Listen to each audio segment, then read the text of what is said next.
Hi there. Welcome to New Tracks Modeling. New Tracks is an exciting new digital opportunity to obtain mentoring to help you improve your modeling. You will meet talented modelers and manufacturers from all over the world who share their model building skills and artistic advice. Improve your modeling and increase the confidence in your modeling efforts. Share your building efforts with fellow modelers and have some fun doing it. The shows are live on Zoom and YouTube, so be sure to join in and ask your questions. Now here is New Tracks founder and your host, Jim Kello, MMR. Welcome. Thank you so much for joining us this evening. We really do appreciate it. Hope you'll come back often, tell your friends about us so that they can join and have some fun with us. If you have not gone to our website, newtracksmodeling.com, please do and subscribe to it. You'll get the login links for all of our shows. You'll be able to find out about our scholarship program, how applicants can apply, and how donors can contribute to the fund. We have really a special program in our scholarship right now. We have one donor who wants to remain anonymous, who has given a $1,000 challenge grant. And the challenge grant is to the first $1,000 of small donations, that is less than $80. That can be $1, can be $10, anything less than $80. And this donor will match the first $1,000 of those donations. I can't thank him enough for doing this. We just need to make sure that we've got the small donations of $1,000 so that we get the anonymous donors $1,000 from the challenge grant. And that would give us $2,000 total in our scholarship fund. So if you think you can contribute something, this is an opportunity. We suggest you use Zephy because it's easy. You'll automatically get your tax deduction form that you'll need for your taxes next year. And we really would appreciate the help. And can't thank the anonymous donor enough for doing this for the scholarship program this year. Chris Course isn't with us. He's on his way to Texas to pick up an airplane. The next My Build is going to be October the 18th, 2 weeks from now. It's got an autumn flavor, a Halloween kind of flavor to it. So anything dealing with Halloween or trees and leaves and so forth, that's pumpkins, whatever. That's what the focus is going to be. But any model that you have is eligible to be shown. If you can send an email to Chris, he'd like to get all the emails before October the 15th, if possible, to give him time to put the program together. But that's our next show is October the 18th.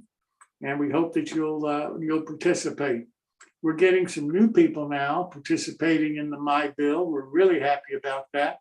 So if you haven't done it before, we hope that you'll do it and enjoy it with the people that have done it.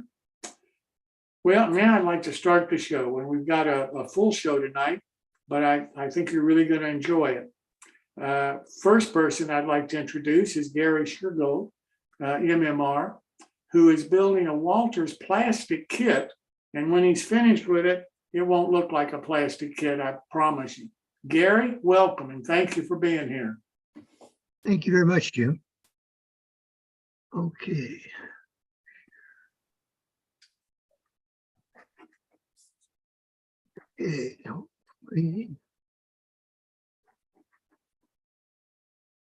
What we're going to talk about tonight is part 4, roof material using sewing stabilizer and the assembly of our building.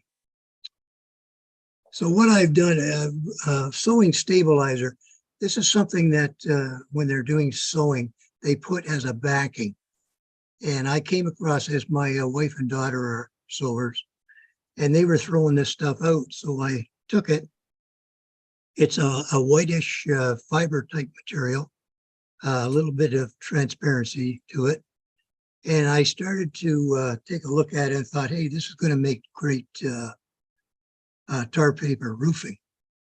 So what I did was I cut up a bunch of strips, and as you can see here, and I used a little bit of tacky glue, and putting the tacky glue on the two roof sections and on the front porch roof section and the back porch section, started to put these on in layers with a little bit of overlapping.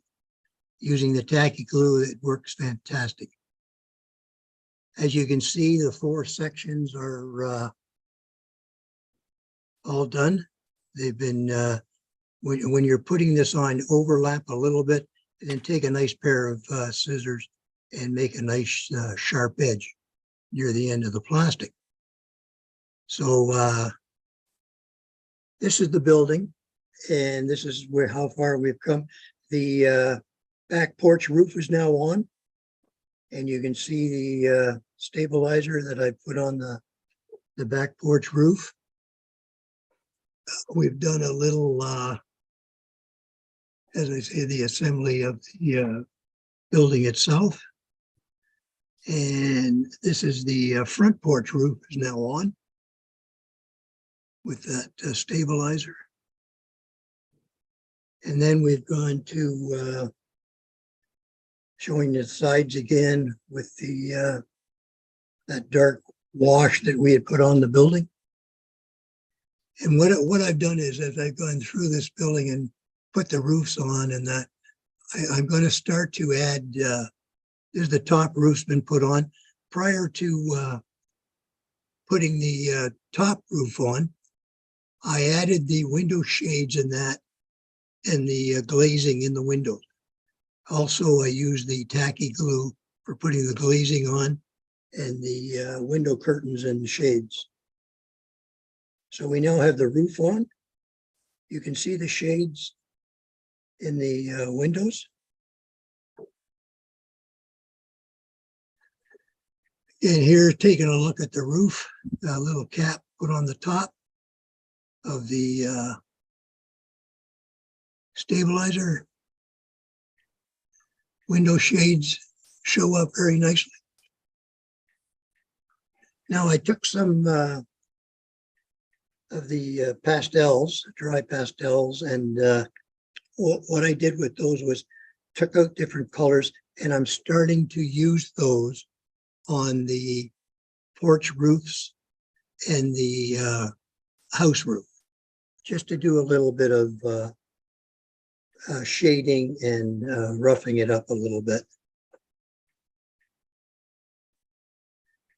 You see here, we've done a little bit of this shading, just gives it a nice few tones here and there with some browns, some blacks, a little bit of whites.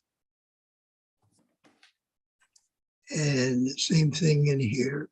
I've come along in that black wash I had talked about.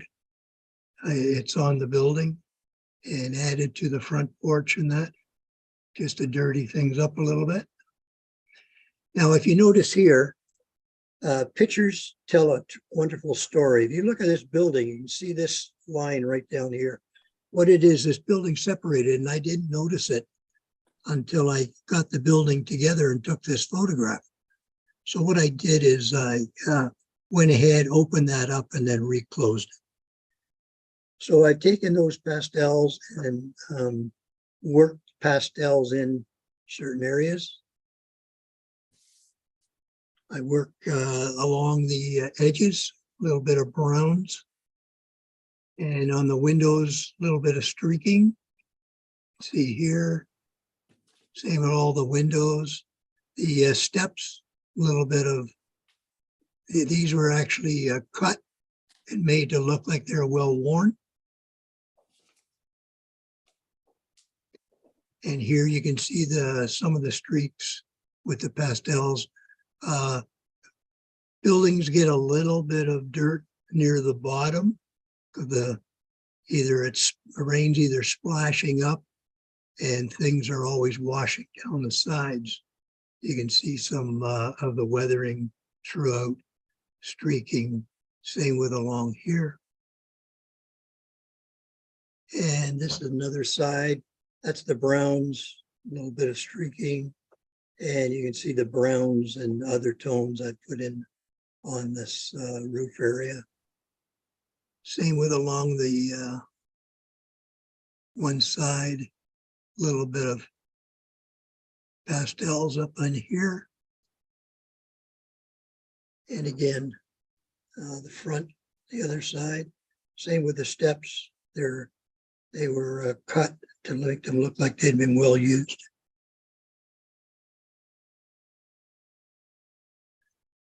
See the raised boards, just to give a little authenticity to the building. And then you can also see the wood grain. This, when you see this, this does look like it's actually wood.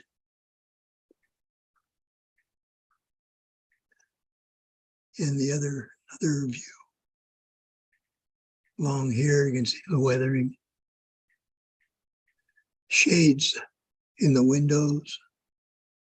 Shades up here in this window. And then part 5 will be next week. Any questions? Doing a beautiful job, Gary. I think it's going to be a great model when you get it finished. Thank you. Are you happy with it? I'm happy with it. Yeah. Well, that's all that matters. Thank you so much. You're very welcome. Well, now I'd like to turn to Seth Neuman, who is going to talk to us about signaling that he does on his model railroad. Seth, I really do appreciate you doing this and looking forward to it.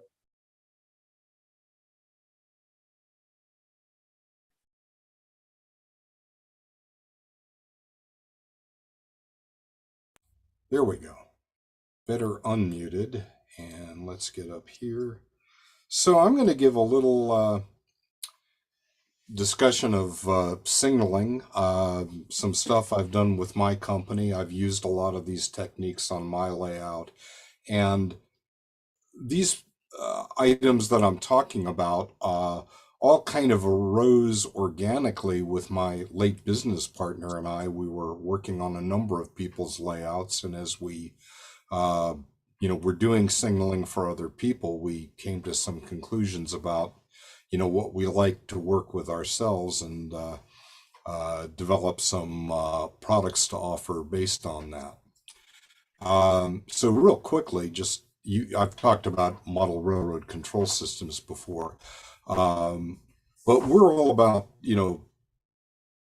putting cool electronics for operations in people's hands. And an awful lot of this has been developed by other people who are, not necessarily interested in running a business in the hobby, but they are interested in sharing.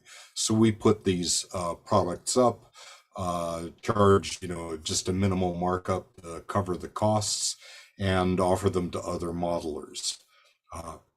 I also cover some commercial products, so you can get it all from one place, or if you're particularly offshore and would like to minimize shipping, you can with one international shipment. And there's also people who just want one throat to choke, so try to offer everything together so there's no question about where it came from. And we do a number of things, but I'm going to focus on CP node, which are Arduino-based CMRI nodes and components that are used in signaling systems. Simple signals and accessories, and we also handle some modular signaling system products, all developed by MSS guys, so we're not trying to tell them how to do their segment of the hobby. And train order board and CTC parts.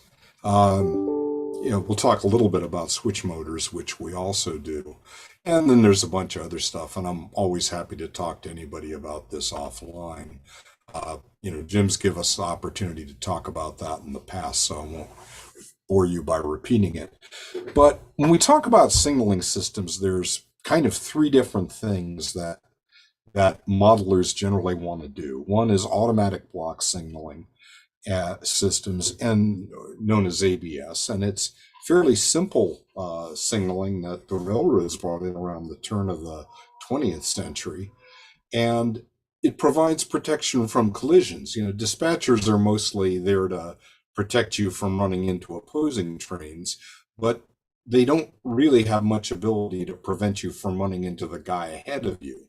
And you think of Casey Jones was kind of a famous crash like that. His train, a train ahead of him was stopped, I believe due to weather problems, and the flagman couldn't get out and stop him in time. So signals will tell you that there is a train 2 blocks ahead, 1 block ahead, and that you should slow appropriately. Now, ABS does not give a train authority to occupy the track. It's simply a safety overlay on top of timetable and train or track warrants, depending on your era.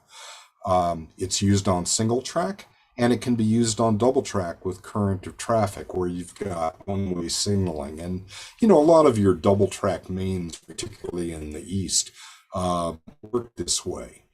An interesting thing that not everybody knows is that most cases in ABS, you can pass a red signal at restricted speed after stopping, assuming you have authority.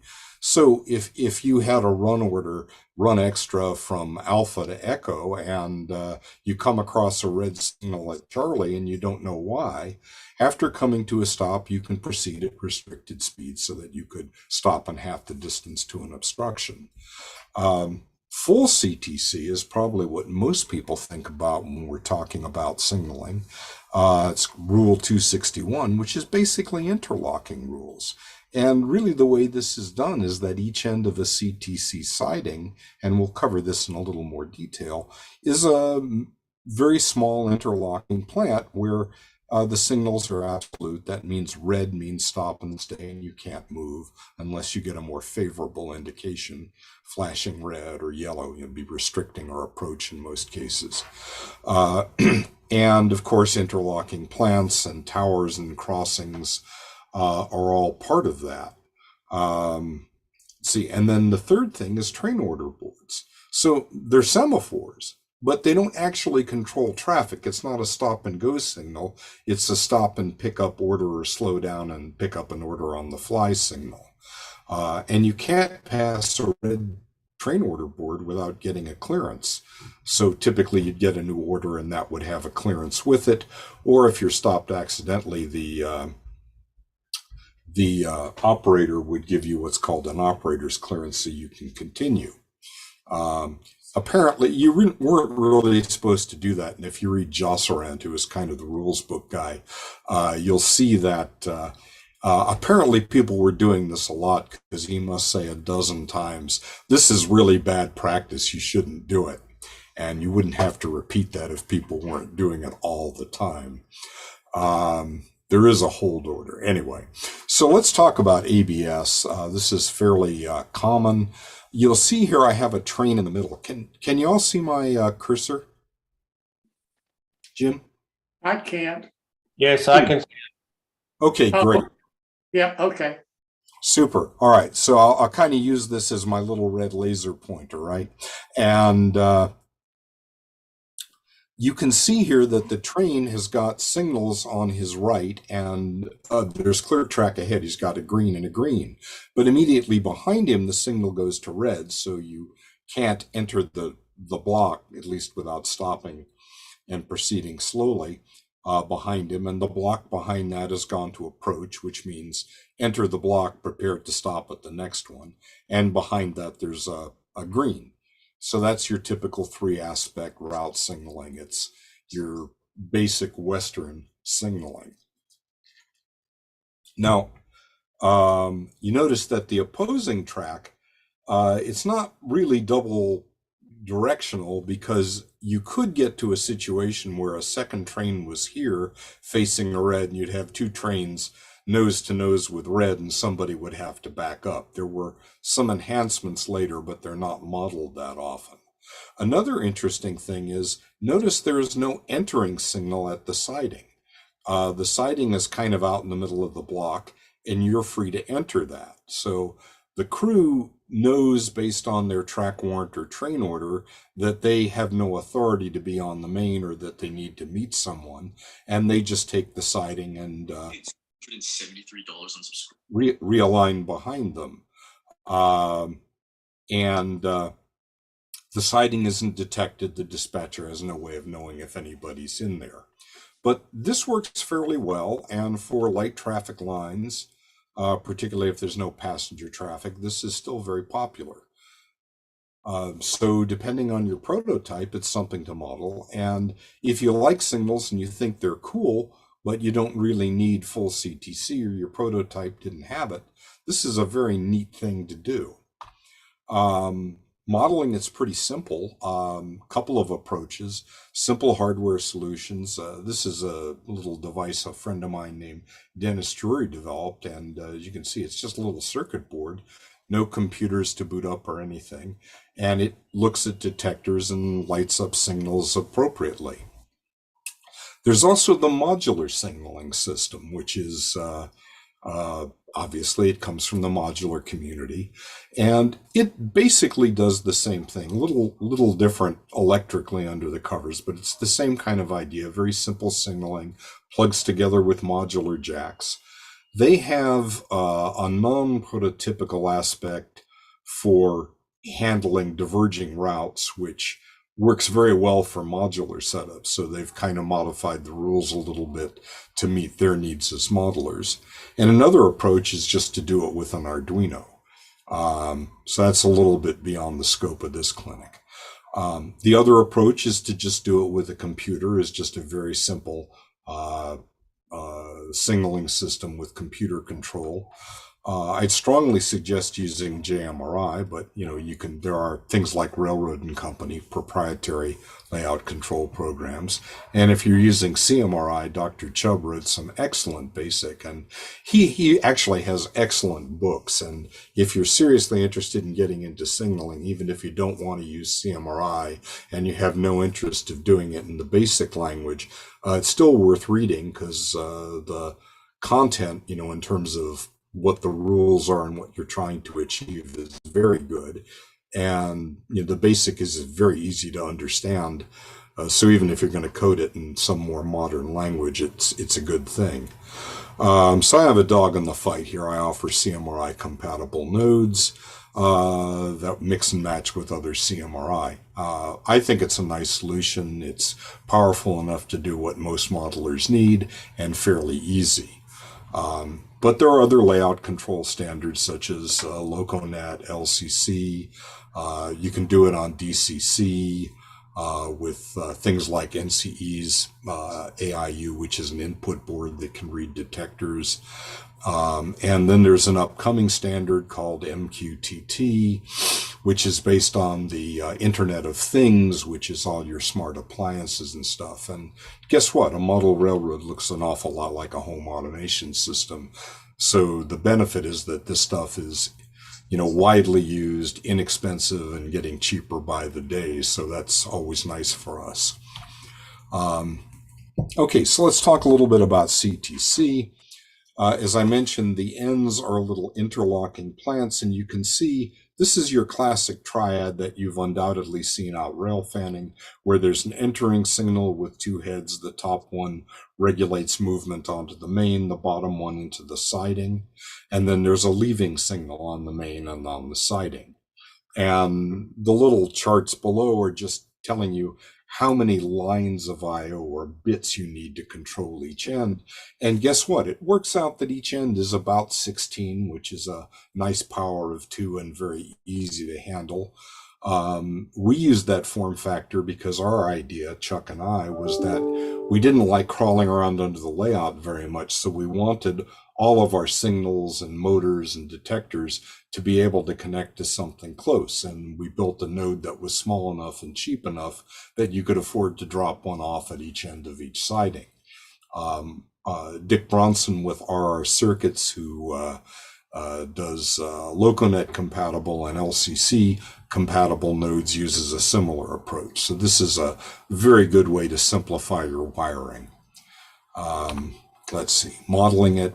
I would strongly suggest using JMRI if you don't already have, an investment in time and effort in something else.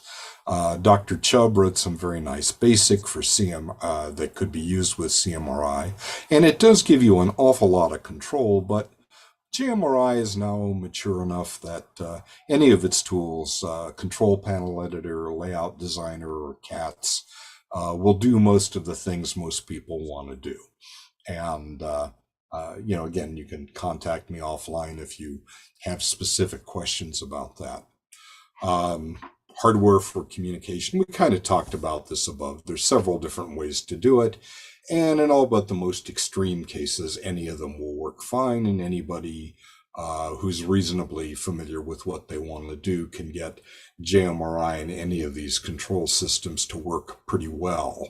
It's not a question of one of them will give you nirvana and the other are gonna just, derail you instantly. So, lots of options. The most important thing is being careful about your wiring. If you have bad wiring and a lot of electrical noise and those kinds of problems, probably nothing will work very well.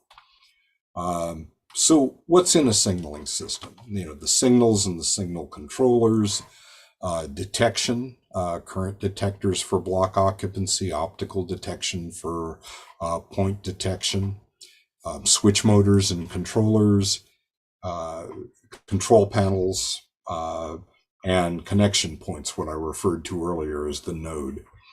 And let's see. People always ask this, so I'm just going to put this one chart out front. Where's the money going to go? Probably half of it, it's a little hard to read because the labels are tiny here, but signals. Signals will be a third to 2/3 of your total cost. Signals are like anything else. You can use shake the box stuff, very inexpensive but functional, or you can, build high-end resin kits or buy things from people like Scale Trains or Genesis or Rapido, and they're going to be a little more money, but they're going to look very nice. Detectors will probably be half of what's left. Detection is important. It's got to be rock solid for operations. You can get away with a little bit less for display running, but even then, in most cases, in a club or a museum, you want it to be reliable, so it's not a good place to skimp. Oops. What else? Motor controllers. I'm assuming you already have switch motors. Those will, add some cost. And finally, the backbone, the nodes, are going to be around a quarter to a sixth of your cost. So that just gives you an idea of what we're looking at. And we'll run through these quickly. Detectors, for your main, and this is true whether you're using a simple hardware controller for ABS or a computer, the current detecting block detectors are just the most reliable. There are other approaches. Most of them are a little more sensitive to noise and bad wiring, but you want this to be rock solid. They do require resistive wheel sets on each car for best performance, but for display running, you can get away with just the engines and a caboose. Lit caboose or passenger train works fine. Again, I really like the tombstone style detectors. I show an example here of my detector, the CPOD, but there's plenty of other good tombstone detectors. Again, RR Circuits makes one called the BOD8, which is an 8-channel one. Iowa Scale has a nice one. Dr. Chubb's original DCCOD is, it's not necessarily the best, but it's very good and well known. So I would say it's kind of the reference standard. Optical detectors are very good for point detection. Some people use them for switches or sections. Prices are all over the place. Jim, I think you might be unmuted there. Let's see. One I really like is the TCRT 5000. It's a little emitter detector pair, and you can buy these in modules. This one's a fairly expensive one from SparkFun, but if you go out on your favorite Asian marketplace, you can probably find these for about 25 cents a piece. The one problem is that the detector head, which is over here, you may have to unsolder it and stick it up between the ties. but it's kind of big and visible, and I think it's pretty ugly. But you know, for hidden track, it's great, and I love them for making sure that an engine hasn't stuck its nose out a little too far in hidden staging, or for following progress in a helix. So this is these are really nice, and the price is right. Um, some people have tried to gang a bunch of them together to get some of the benefits of current detection, but honestly, Murphy says two cars will just happen to be coupled right over the detector and won't get detected, and you'll have problems. So don't do that. Switch machines, lots of different kinds of switch machines, stall motors. You know, you can use your existing DCC stationary decoders. JMRI will talk to your DCC system and control them. If you're controlling it directly from the computer, Dr. Chubb had a 12-channel decoder or switch driver called the SMC12. I make an 8-channel version. We also make little boards that stick on or next to your controller called the remote switch motor controller and the intelligent switch motor or turnout controller, and a very brute force one that works with CMRI. So all depends on what you've got available, what you're comfortable with.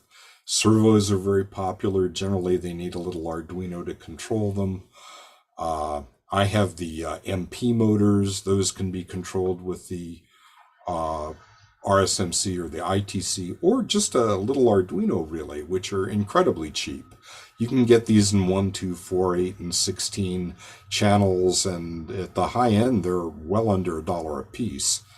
And then twin coil machines, and these range from very simple ones that Pico and Kato offer to you know, the old nasty Ken Kidder ones. And I have a twin coil driver that I built for a client who had a lifetime supply of big ugly ones, but honestly, the costs were such that he probably should have just bought some tortoises. And let's see. Then there's the backbone of the system, how you tie this stuff together. And I use these little CP nodes, which are CMRI nodes that are just chained together, and they each have 16 inputs and out, or 16 IO lines, inputs or outputs. And you can use those for your control points, and you can expand them in increments of 16 up to 144 lines. So could be a very fancy yard throat with a tower, or just, you know, a simple unexpanded one for one end of a siding. It uses a little processor here. You can see it's plugged in at the bottom here. This replaced a board we started with, which had become unavailable, and we just built one with an Arduino Pro Mini. And here's the little Pro Mini plug-in. I am planning to build an MQTT plug-in for it also, so you'd have that migration option in the future. Here's a cost-reduced one that just has the Pro Mini on it, and it just, very simple, it just does CMRI. We'll probably never do anything more, but it's perfectly good for most applications. And if you just want to add a little node to your existing CMRI system, or just drop a bunch off at sidings for, you know, single track railroad sidings, it's perfect. Oh, we also make current detector motherboards if you like to centralize them. We have a decentralized version also. So all these are architectural questions, and it comes with how your layout is laid out and what you're comfortable with. Here's a little picture that just shows our whole product line. Not quite up to date, but pretty close. So got a lot of different pieces to fill in various needs. I make a line of adapters that plug into the classic Chubb system, and these are for wire management, various odd little cases you may have. If you don't see what you want, get in touch. We may have made it and never cataloged it, or probably could make it if you want it. So, and I can do these at surprisingly low volume. So just get in touch if you want one. Last case is train order boards. And this is great. Many of you are probably thinking, well, I have a dark railroad, it's just a mining railroad or a low traffic narrow gauge branch, and I have no need for such a thing. But you probably do have order boards because most of these in the day were dispatched by a timetable and train order, and you had to have some way to tell crews where they needed to stop and pick up orders. So, usually these were semaphores, although you see more modern ones with color light or searchlight signals. And, it goes way back to ball signals. That's where high ball comes from. Right? I got a high ball, that's my green signal. Control panels, they can be as simple as a couple of toggle switches, and you can get very fancy with them and emulate prototype hardware. I offer a little servo controller that will control a pair of semaphores. And they look like this. I mean, here's the little control panel. You can see it's nothing but a circuit board that could stick through your fascia or a little control panel with labels. And on the back, it's got a power jack and resistors to control power to your signal lights if you're using lights, and the appropriate connectors. And we make a very simple, inexpensive signal to get started with. Talk about that in a moment. Here's the servo controller. You can see if this thing is designed to be mounted vertically. I've got it horizontal because it shows better in the slide. Under the semaphore, and this would run a two-arm train order board. But you can turn those horns around and do the two signals facing each other at a block boundary in ABS, depending on what your prototype had in your era. So that's a nice little option. And signals, you have lots of new inexpensive options that we didn't used to have. Signals are models too, and the high-end ones can, comparably track the price of freight cars.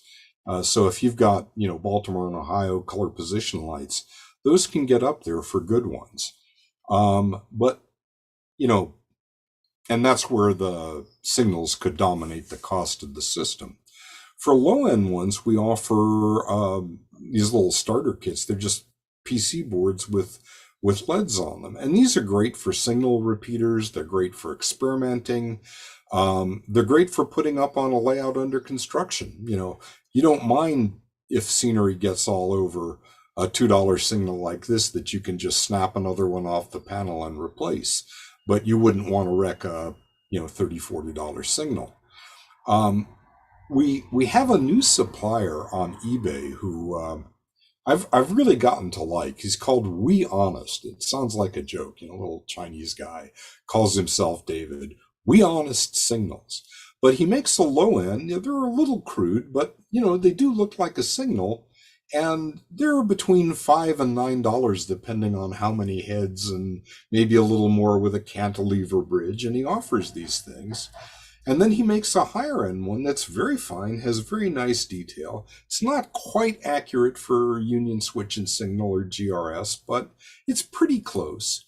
And, it's still half the price of a real model signal, and it looks good, and nobody but the signal geeks will call you on it.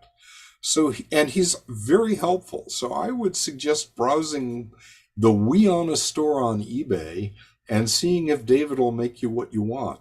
Now, in addition, there's some beautiful, what I would call prototype signal kits. Showcase Miniatures just make some exquisite little models, but they are craftsman kit and they're fiddly to assemble, and feeding the fiber optics through and lighting them are not for everybody, but they build up into gorgeous kits that are just exactly right. Atlas has the old BLMA line, plus the New York Central guy they bought the signal controller from has the New York Central style cat face type G signal. Tomar made beautiful signals. There's been a whole bunch of custom guys, and I don't list them all here because, they tend to go in and out of business, and I don't want to send you to the wrong guy, but if you want to nominate somebody to me, I'll put them in the slide for the next time. And again, prices are kind of all over the place depending on how complex it is, how many heads, so on and so forth. And, this can dominate your system. But, if you don't want to spend that kind of money on signals, there are quite acceptable alternatives for a lot less. Here are some references, my website, Bruce Chubb's manuals, RS-485 is a communication standard. A lot of these systems, including mine, use. I have a list of vendors and open source people and my website. And, what can I say? If you don't see what you want, ask. So with that, any questions?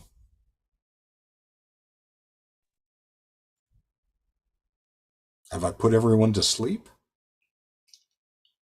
Muted, Jim. Muted. There you go. I'm a new guy to model railroad. And I'm going to have a small layout. Don't know anything about signals. So how do I determine where to put signals, how many signals, and so forth? Can I call you? Who should I talk? How do I get this information? Well, give me a call is a perfectly good place. There is a signaling list. It's more people who are interested in prototype signals, but they're quite willing to help new people out. Generally, signals are done in blocks. A block is usually around 1 to 2 train lengths long in model railroading. As a rule of thumb, I'd say take your longest standard train, multiply it by 1 1/4, and that's pretty much your block length. And interestingly enough, that's about what the railroads use on high traffic lines.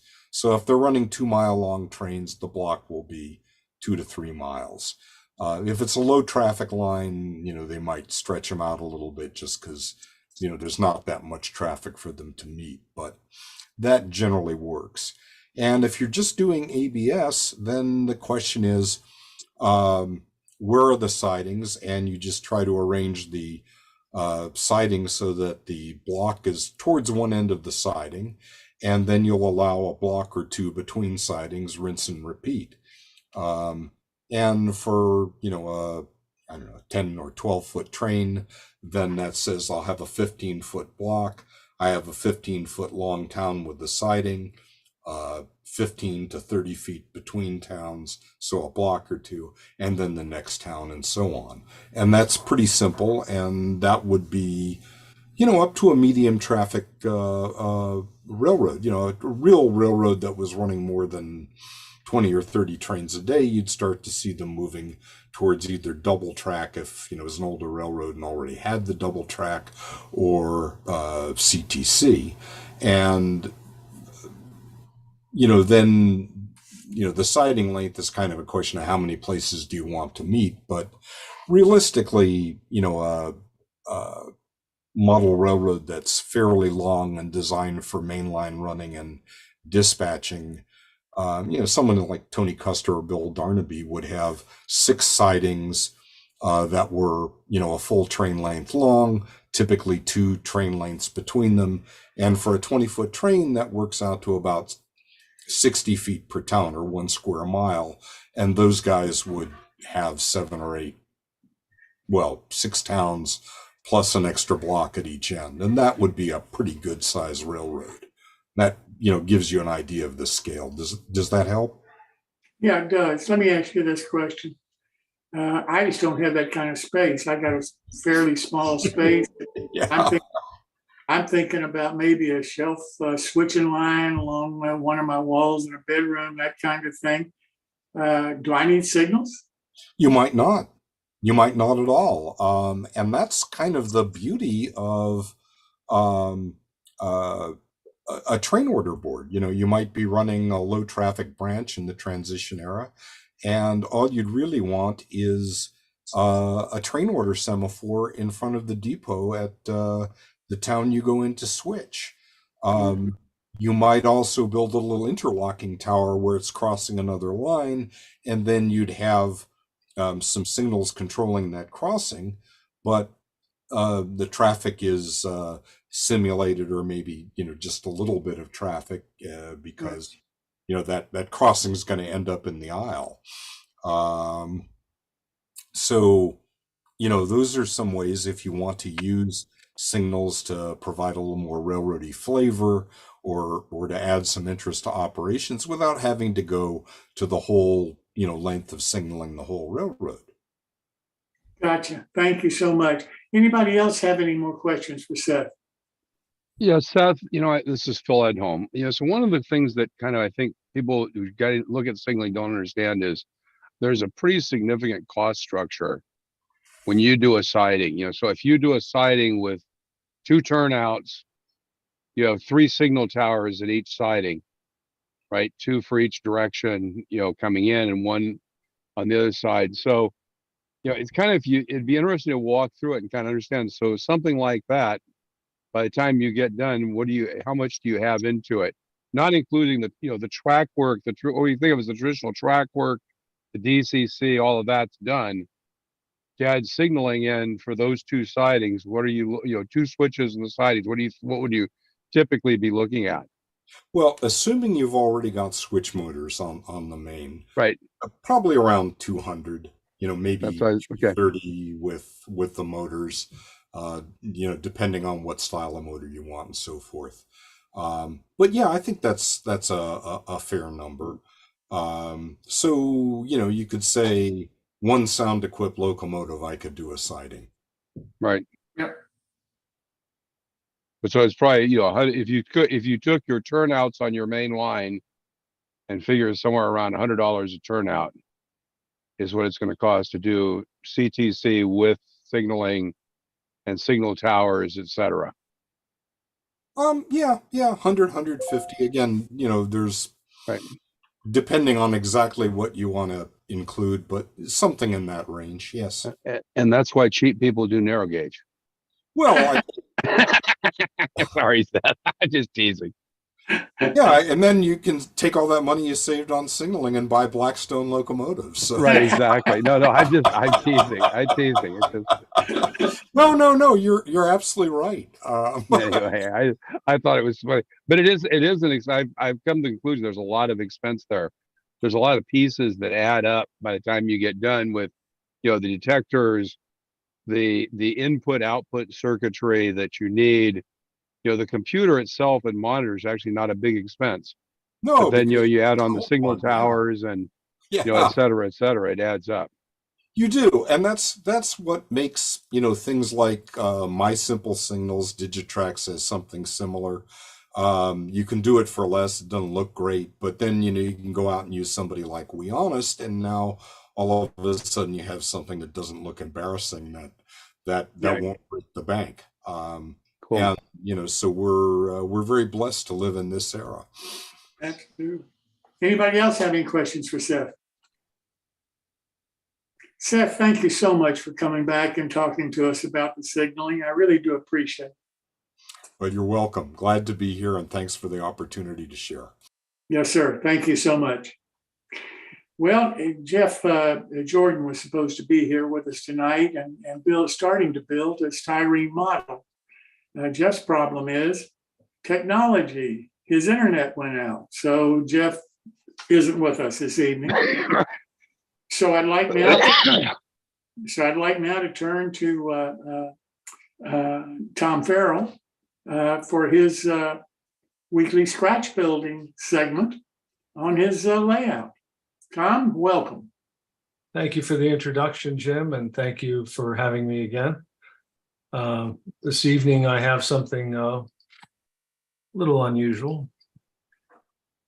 I'm going to have a model boat this evening. I had a request. Some of you know the young modeler, Sean Williams. He's building a ON30 railroad called the Wandering Spruce. It's a beautiful layout particularly for a first try. Looks like he's a master model railroader. He's gone around and asked some of us, quote, experienced modelers to build models and donate structures to his layout. And he saw my recent boat build for my layout. It was featured on the show, and he asked me to build a kit. So he mailed me the kit, a Foss scale, O-scale oyster kit. And of course, I couldn't leave well enough alone. I had to kit bash it. This is the art for art's sake picture. I just want to say what a neat program I found to take these photographs and turn them into artwork. I mean, that looks like a real painting. Anyway, that's a little side issue. So here's the Foss scale model. It's a laser cut kit. It's relatively simple and relatively inexpensive. It's $70, $69.95 or so. And it's constructed on this laser board, they call it. It's a very thin, it's almost like a masonite type material. So they give you basically 4 sheets of it, 2 in brown, 2 in white, and then a little bag of detail parts and some wood. So I did this kit in less than a week. This was the base. This is almost like a cardboard type material. This is the thickest laser board that comes with the kit. It's approximately, not quite a quarter of an inch, but some obscure thickness, but it goes together reasonably well. I used super glue. This is the reverse side. I put the deck on and I just used a very thin, first I put a thick super glue to hold it in place, and then I used a very thin super glue and glued the crap out of it. Just the materials aren't very, I guess flimsy is the word. It's not very robust, so I wanted to glue it so we wouldn't get any warpage. Here's the reverse side. They've put some detail, some laser etching into the reverse side of that. And these are the first 2 sides. You can see they're approximately 1/16 of an inch thick. I super glued these to the side.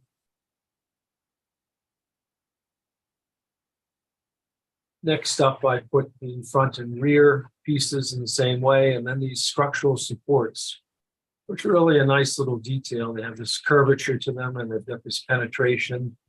With tweezers and super glue again, first I took a tape measure or a ruler, and I marked where they should go. You can see the ruler marks. And then I super glued those in place. And then the perimeter, they provided a wood, but I decided to use a 2x4 material of my own.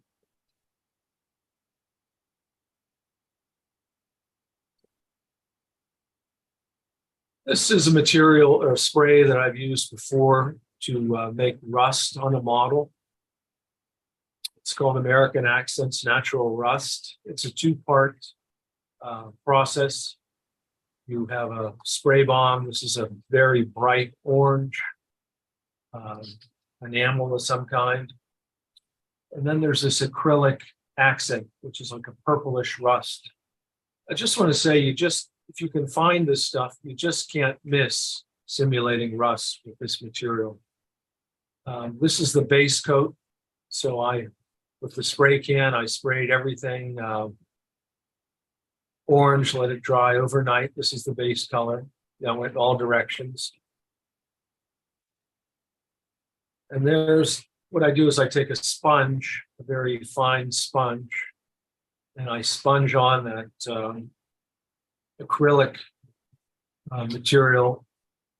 You'd have to see this in person. It looks like a piece of metal when you're done. And there's really nothing to it. You just dab the sponge into the little paint can and you sponge it onto this bright orange base, and voila, you have a rusty hull. I mean, I did nothing to this hull later on. And then I started painting the deck. you'll see I had some issues. I'll keep moving on. And one of the themes of this is never give up on a model because, well, I'll show you.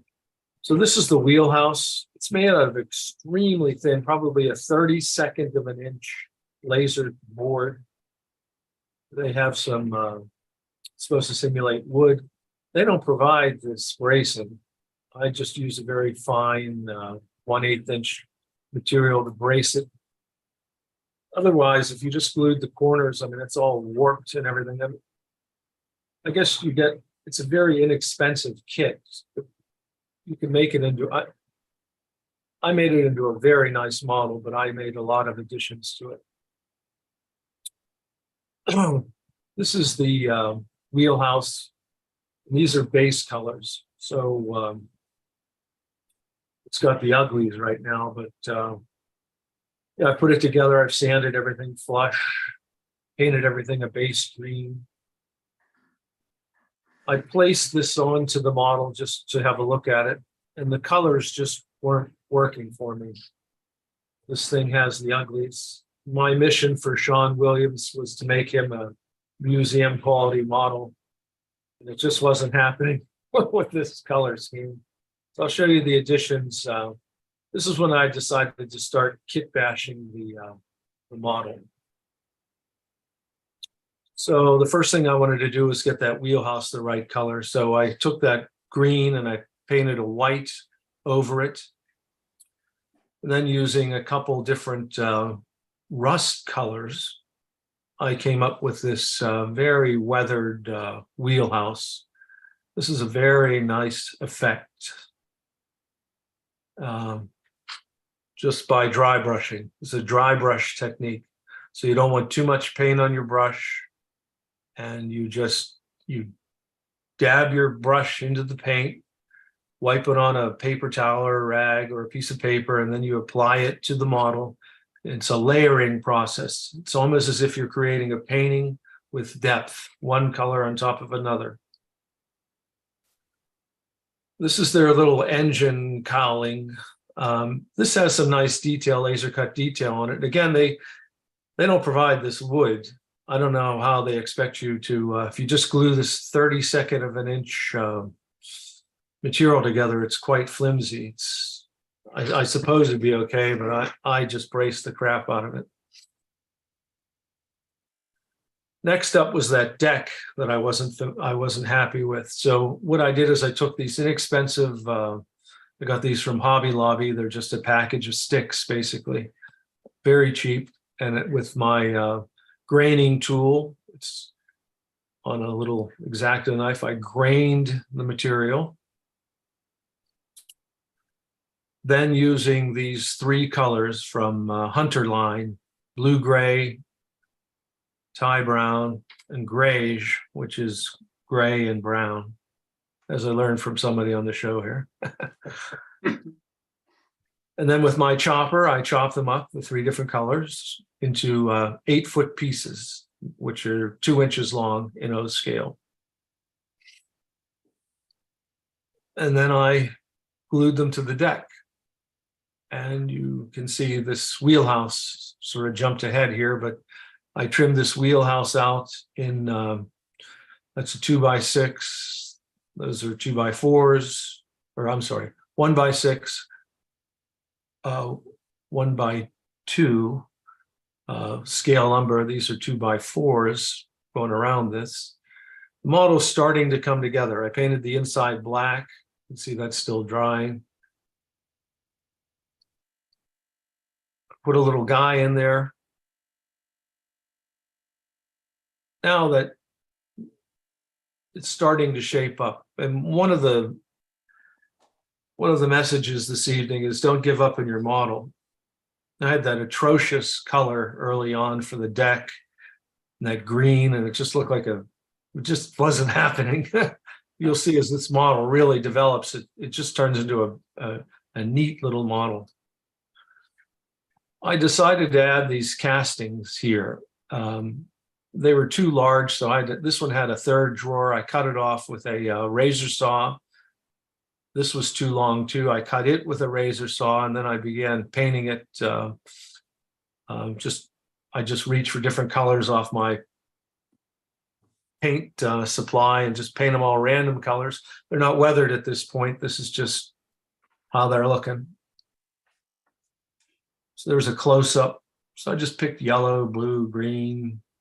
I hit it with a alcohol wash to tone it down a little bit. I think I went back and repainted this. These are all highlighted with silver, old silver it's called.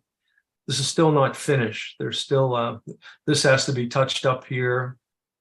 I put a tin roof on this thing. There's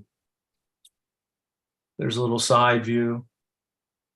Again, I wanted the casting to be the length of the wheelhouse, and I didn't want this bench to be sticking away out here. These are out of focus, but this is just foam. I had to make a pile of oysters. I had to figure out how to do that. So I took some craft foam, which you stick flowers in, like at a craft store. I just carved this obtuse lump. And then I painted it. This is still wet here. I painted it with Elmer's glue. And I sprinkled 2 colors of ballast on there to simulate oysters. I mean, this is way up close, but if you're at a normal perceived eye contact with this, it looks like a pile of oysters. They're all over the place. And I went back and I had some old Floqual gloss material. I painted this to show that dirty water washing off the oysters. This is the crane that they provided. I mean, you have to build it. It's just 4x4s of scale wood and a string. And I actually had to ad-lib this. What they gave me didn't work, so I made this myself, these rollers. There's the finished model with the weathering, and I put some boards over the windows, and there's the exhaust for the engine, and there's the back. Of course, I named it the Rustic Buff, just for humor's sake. There's the exhaust. I mean, everything's supposed to look beat to hell. You know, it's all cracked and screwed up, and, you know, it's a fishing boat, right? I put some plastic filler, Tester's model filler on here. Just was experimenting. This is actually a decal, and to my surprise, you could see the decal. So I thought, I wonder why that decal didn't dissolve into the background. So I added this plastic goop on here, then painted it rust colors. And again, we're at super magnification here, but you know, at a normal viewing distance, this really comes off nice. There's the front of the model. You can see the guy a little out of focus. I mean, look at that. That looks like rust, doesn't it? Yeah, it does. And that's a nice view of it. So you've got your tin roof, and that's approaching, you know, really what he was after, a museum quality model. And I added another board here. He told me to not make it too beat up, because I wanted it to make it look like a regular garbage scow.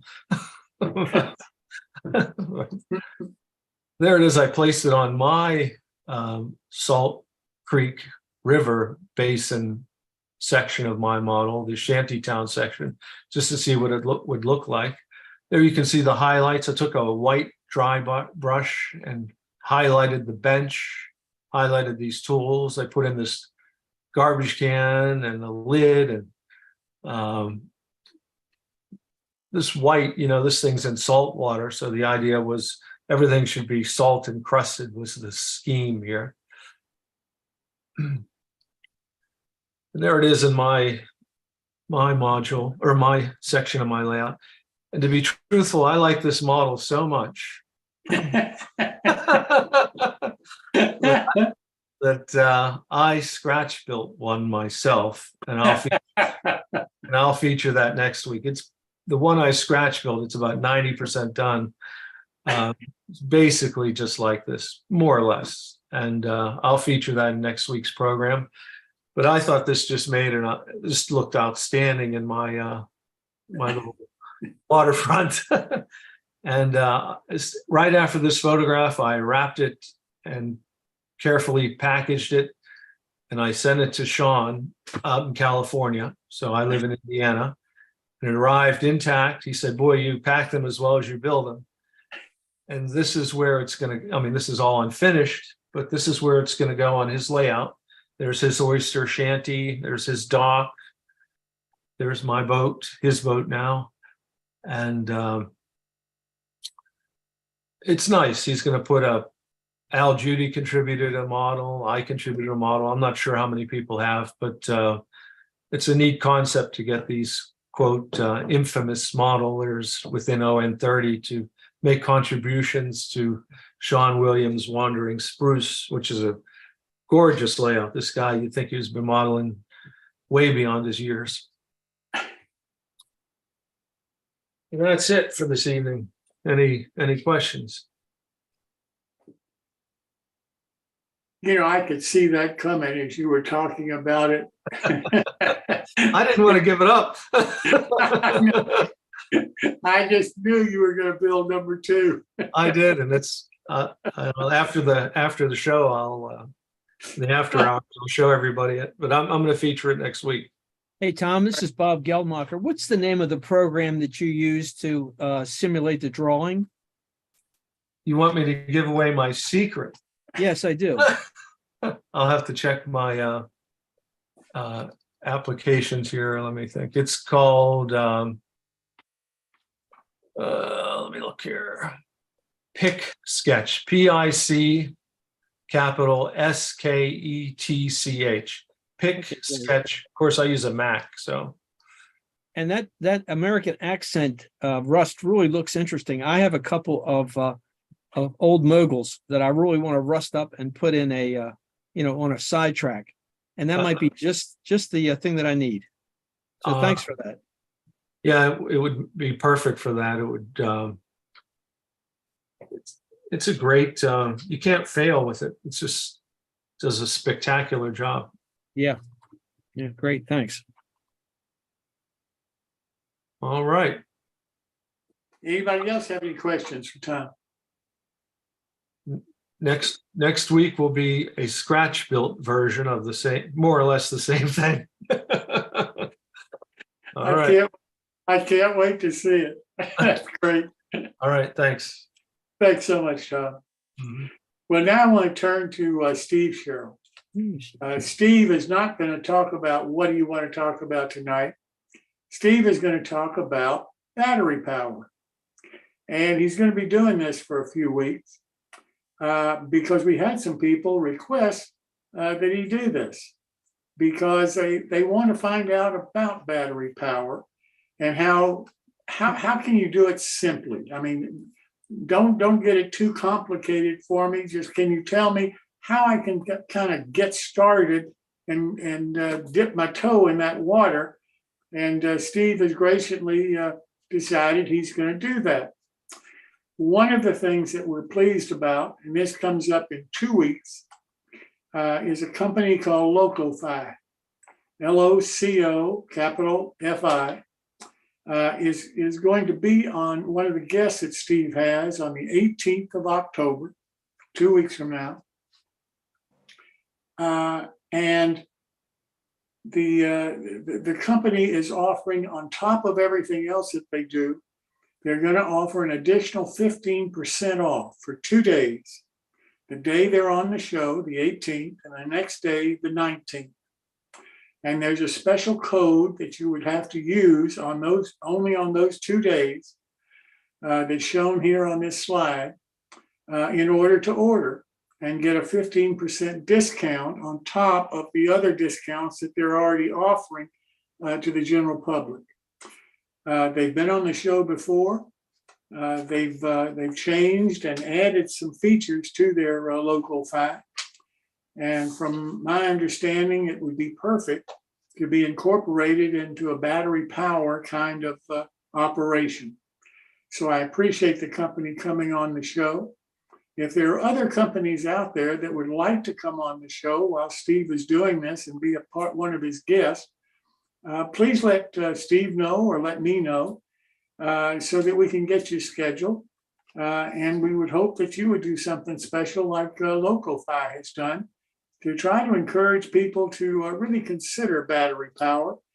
Because while I don't use it myself, Steve is forcing me to really take a hard look at it. So Steve, I will turn this over to you now. Thank you very much, Jim. Looks like I'm gonna be around for a while now. So I actually have a little schedule that I'm going to tell you about. Tonight, we're going to just review some stuff and talk about batteries and battery chargers. Then on the 11th, I'm going to do an RC car build, and I'm going to show you what you can do really inexpensively and still get a basic knowledge of the RC car as we convert that into an HO diesel. And the 18th, of course, we have Loco-Fi. And then on the 25th, I've got Bob Gelmacher, who is going to make and convert what comes in the RC cars is this. He's going to convert it to this with the guts that are inside and adding just a couple of other items. He's going to 3D print the case, and we're going to talk about that. That gives you a more familiar feel. As model railroaders, we're used to turning knobs and flipping switches, you know. So if we had to pull a trigger, those days are gone for us probably. So tonight, I want to talk about and review what we did some last week. I actually went to a train show, and I said last week I was going to go to a train show and buy a locomotive that I was going to convert. Now, with the RC car, and I'll be doing that next week. So I went to the train show, and I got some items for $10. Here's one. I actually got 4 items. I'm sorry. I got carried away a little bit. And here's a 00 gauge that I'd never seen before, Hornby. All these items run. And of course, I had to get a streetcar. Now, you know why I got the streetcar, right? Hello, it was a streetcar, man. So it's Martin. So this is in honor of those guys, a PCC. So these are older models, probably at least 30 years old. They were in the box and they all run really good. So those conversions will come about next week. Now I want to talk about batteries. And I will ask anybody who has any input on batteries, experience, please comment, okay? We're dealing with batteries that can be dangerous. They can cause fires if you don't, use them correctly and are very careful. All right. The main problem you have with the batteries is crossing polarity and leaving them hooked up in your locomotives. So let me turn over here.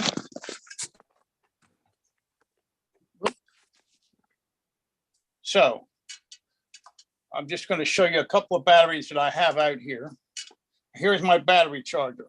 This is the one I use. It's a little IMAX. They don't make this anymore unless it has a power input. Everything else looks the same, but it has a power input. This is self-contained here. We plug this directly into the wall. So, and what you get on this is you can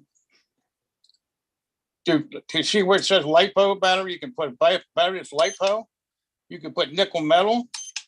You can put NiCad, and you can charge all those up. Now, it's a battery, is a 9-volt battery. You can adjust to 9 volts. That's just the current input. Back here.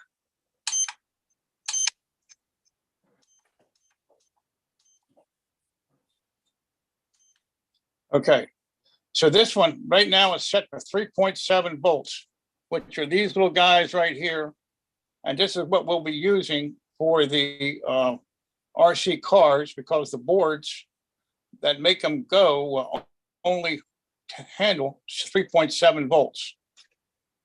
So this is a type of charger that we have, and you plug it in, and usually they come with different pieces that allow you to have different plug-ins, and they come right at the end.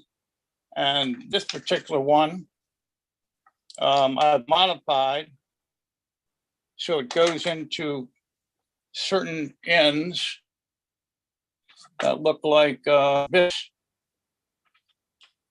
Whoop, where are we? There we are. And so I have little pointed ends that go. Now, one of the batteries that I like to use that has a lot of milliamps, remember? Voltage makes it go, milliamps makes it go longer. All right. So this battery has 900 milliamps, whereas the other battery I showed you only has 300. And then we have this is a battery that comes in the race car, excuse me, the cars, the RC cars it comes with a battery. This is a NiCad. It also comes with its own little wall charger that you plug in, and it flashes a red light until it's fully charged, and then it stays solid red, and you know that you're finished and you take it out. The other kind of battery requires balancing. It's a 2-cell. And so what you do is you put this in the end of your charger where it fits, and you have this will go up to 4 cells, and that's a pretty good sized battery. Those would be the ones like in G scale. There might be 4 6-volt, cells, and you balance them like that, and that means each one of your cells is going to be 100% charged to the full capacity. And so I just want to, re-say again, be careful with these batteries. Crossing polarity seems to be the biggest problem with these batteries.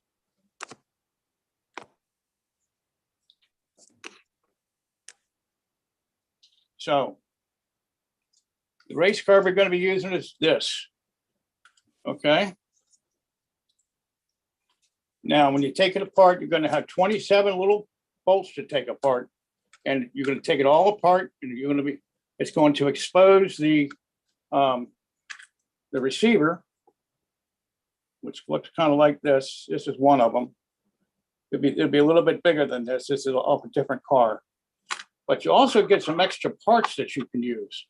Things like little motors with gears on the end. Now, here's 2 different size motors that came out of this car.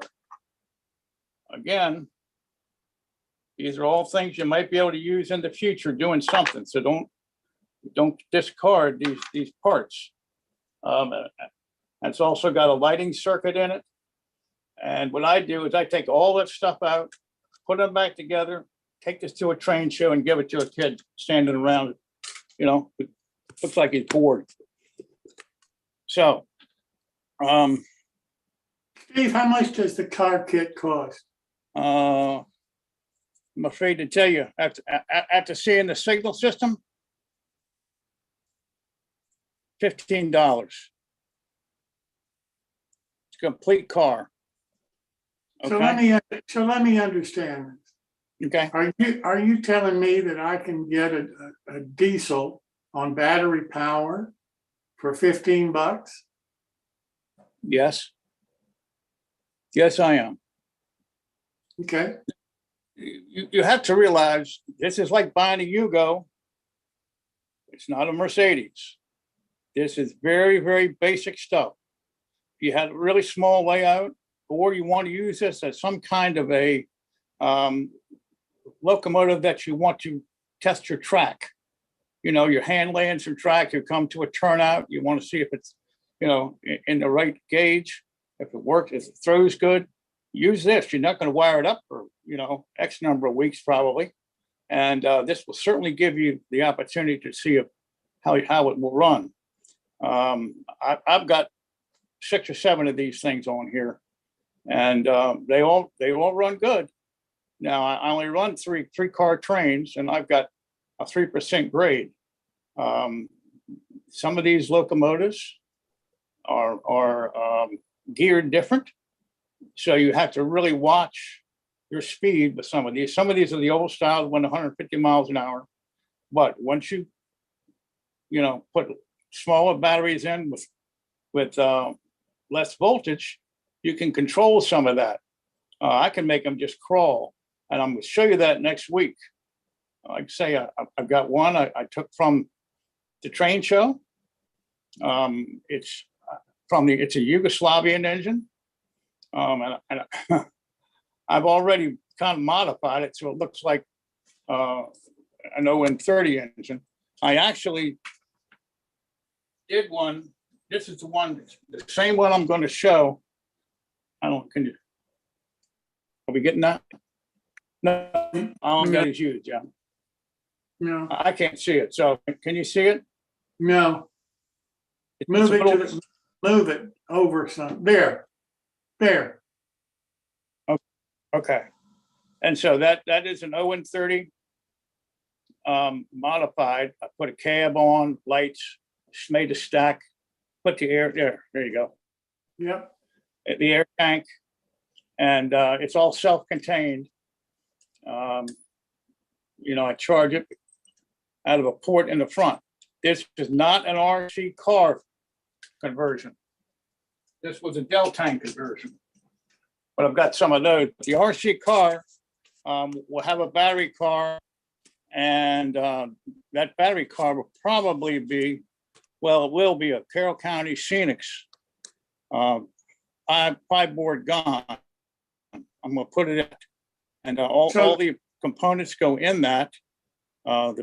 The board, the on-off switch, and so you're going to see a pretty nice conversion. And so that's what's on for next week. So if I want to order one of those car kits, what do I order?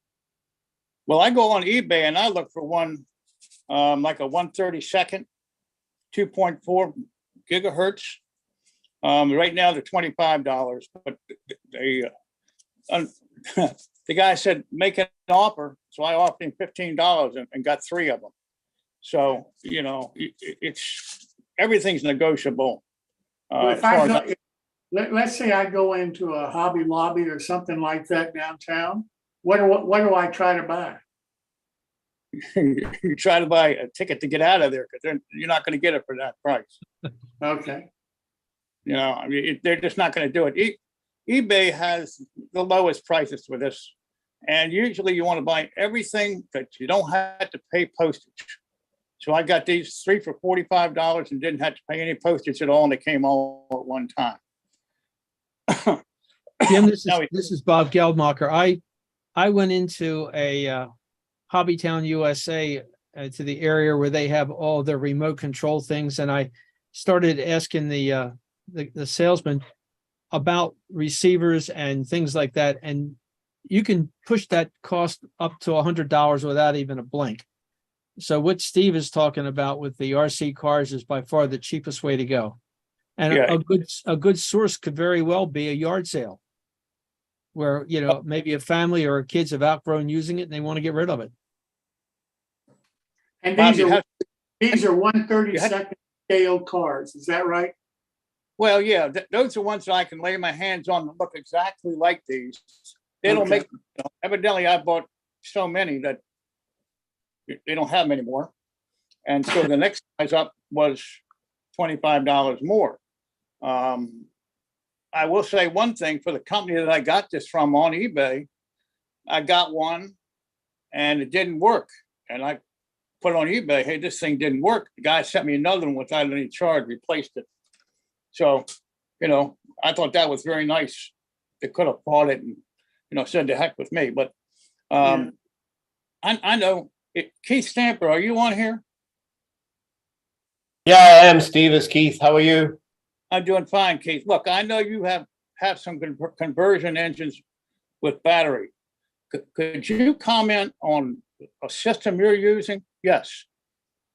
Yeah. $26.99. Okay, my system is a lot different to this, guys.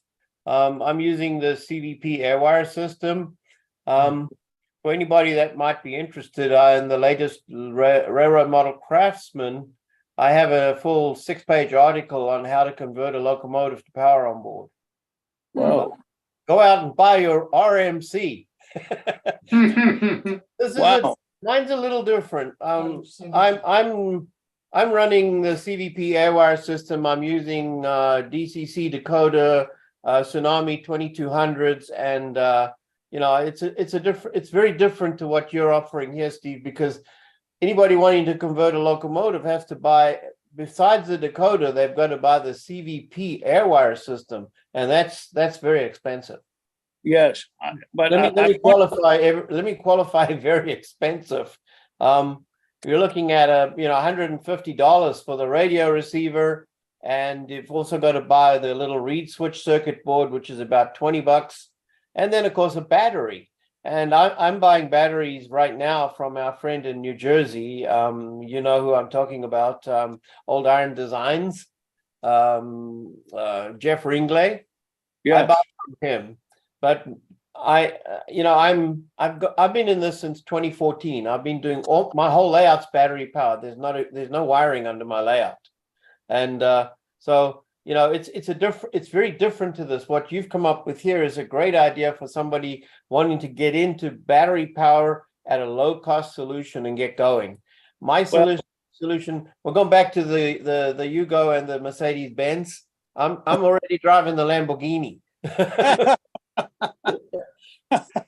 not to be a jerk here and act like a smarty pants.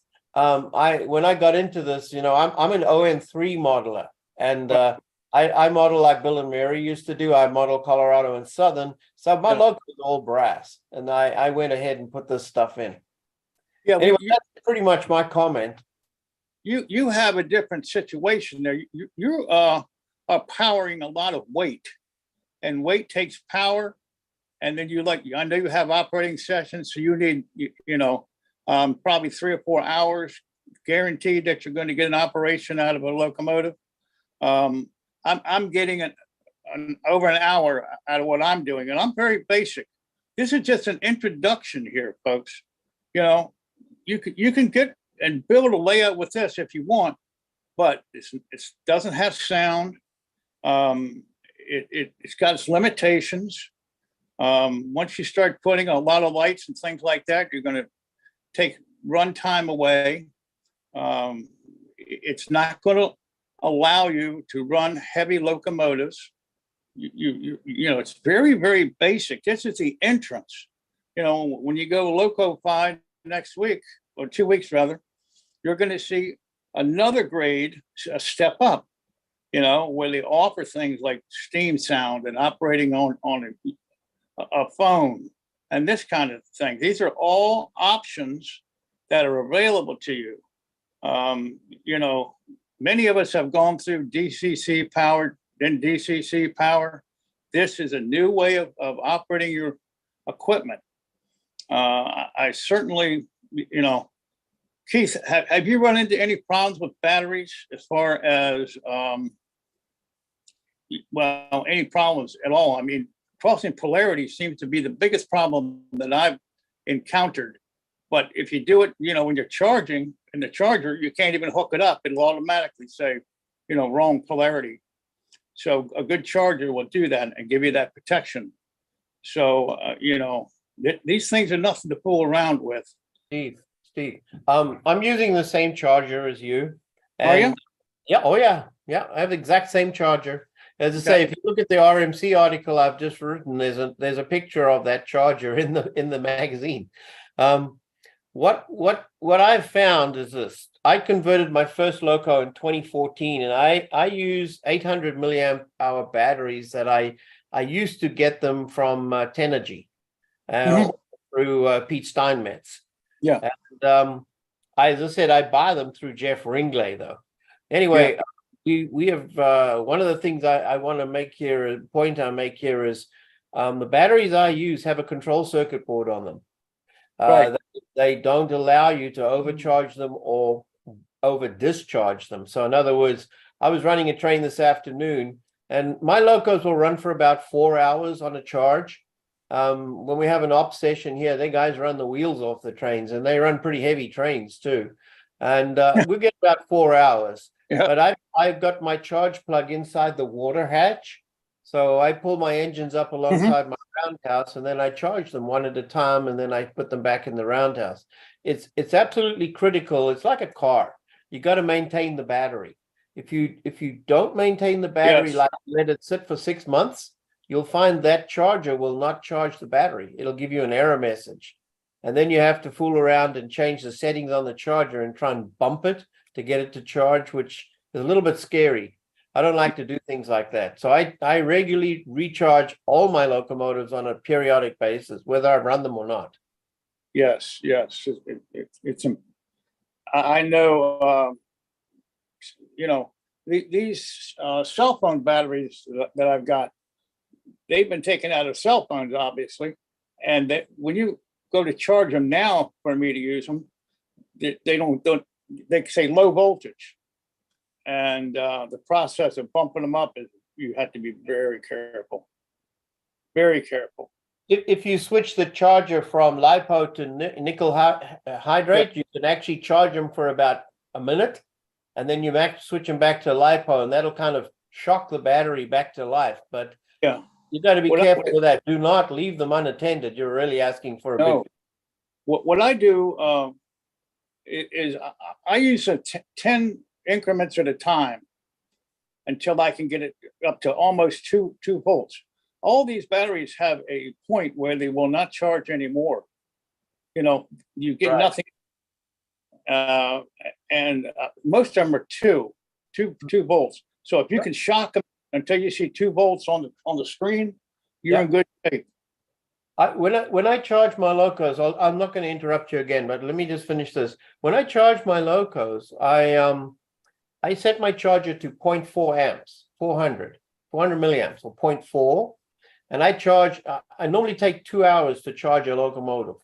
Yeah. I charge them very, very slowly. And as I said, my workshop and workbench area is adjacent to my layout room. So I'm in there all the time. I never, go out and walk the dog or something like that and leave this thing cooking away down here in my basement. So it's really critical that the battery's handled with great care.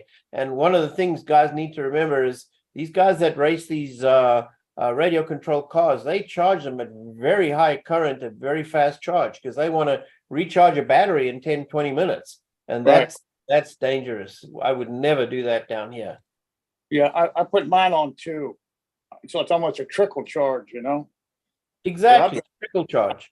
I mean, I've got batteries that I've had for almost 20 years. And you almost have to keep a log of which batteries and when you charged them. I found it's very important to keep those things charged. Very important. Yeah, as I say, it's like a car. You got to maintain the battery. Yeah. Let me ask a question, make sure I understand what I think I'm hearing. If I have a trolley, I'm not going to pull any cars or anything with it. It's just a single trolley. Mhm. Right now, I'm running that with DC. I don't have any sound on it or anything. I can just run it around my truck. Is the car for $15 the battery power that would get me started for that trolley? Depends on how much voltage your motor would take. Yeah, exactly. Yeah, it depends on the current draw of the motor. The motor that I have on it is what is it? Magic Carpet. I'm unfamiliar with that one. But you could take a 3.7 volt battery and touch it to your wheels and see how fast it turns them. And then you would know, hey, 3.7 will not get me where I want to go pretty fast. Remember, you're running brass equipment or heavy equipment, whereas we're running diesels that, weigh ounces. You probably weigh a pound or something for your stuff. Yeah. So you have to be. Now, if you go up to the next level, let's say Loco-Fi or MRC Genie, that kind of thing, you could run up to 16 volts. and then you would have no problem at all. So the Well, system, the current becomes an issue when you get into O scale. right, you have to I be mean, able, if you're running a trolley and you've got two magic carpets under it and it's a heavy brass trolley, it's probably may pull an amp or more. right, And a lot of those things are only rated for an amp. Some are rated for 2. And I don't Yeah. know about the RC cars. Yeah, my three- Dakotas are rated at 2 amps, obviously, because they're Tsunami 2200s. Right. But you know, you want to be very careful with when you install a battery system. It's really critical that you do a stall current measurement to see how much current the device Right. pulls before you install that. Because obviously, if the motor draws, you know, one amp or 1.5 amps, and the battery can't handle that, you're going to overheat the battery. yeah, Hey, Keith, out of curiosity, have you looked at the Blue Nami? And I was just going to tell you about that. I've just in my article in the RMC, the final paragraph, I had installed a Blue Nami for a friend. In fact, I just shipped the locomotive to him in Dallas. I did an SN3 locomotive. He asked me, and I put a 500 milliamp hour battery in it with a Blue Nami. I've just done it. In fact, I shipped it off to him. He picked it up at the FedEx office this afternoon. So tomorrow I'm gonna walk him through how to put it all back together again, because when I went down to Harrisburg in June, I shipped the battery to him ahead of time, because shipping a battery from Canada to the United States is a problem. yeah, As you guys probably know, I live up in Canada. yeah. So Keith, I was curious, what was your reaction to it? The Blue Nami? Because I mean, the cost structure is really interesting, because you pay about $30 more for the Blue, Mhm. you know, versus the Nami 2 versus the Blue Nami. I think it's about a $30 difference. Right. But the app then is free on your phone. So you all of a sudden have this really limited cost to all of a sudden get wireless control. Well, that's the beauty of it. There's 2 things to consider. Number one is that the Blue Nami it's slightly larger, but you don't need the large radio receiver, which I have to put into my locomotives.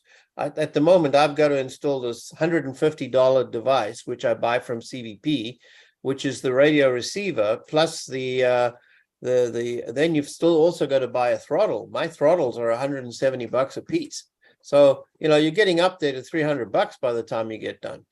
Anyway, the Blue Nami, you can use a cell phone. They've now released an Android version of it, so you can use an iPhone or an Android phone.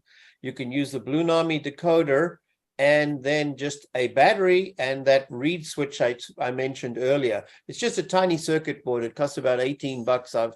I've seen them for sale online, and you put a little magnetic reed switch in the locomotive, like under the coal pile, or I have mine at the back of the locomotive.